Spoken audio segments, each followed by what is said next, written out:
高山道社區客廳咧就分為兩層，面積係一共係4600平方尺。繼呢個深水埗社區客廳同埋土瓜灣嘅社區客廳後呢，我哋第3個嘅旗艦項目嚟㗎啦，因為非常之大嘅呢個社區客廳。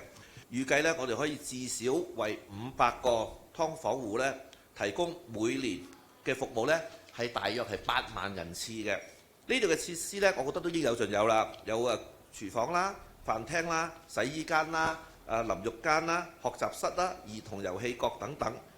全部咧都係針對我哋基層家庭日常生活嘅需要，為我哋居住空間狹小嘅生活設施不足嘅劏房戶咧帶嚟一啲嘅空間，並且會主動提供一啲咧社區支援信息，同埋最緊要係有需要嘅時候咧，我哋係轉介有關嘅社會福利服務嘅。咁連同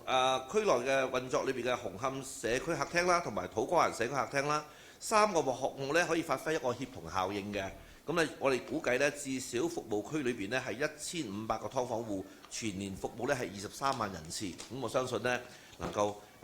我哋慢慢滿足到我哋基層市民嘅一啲嘅需求。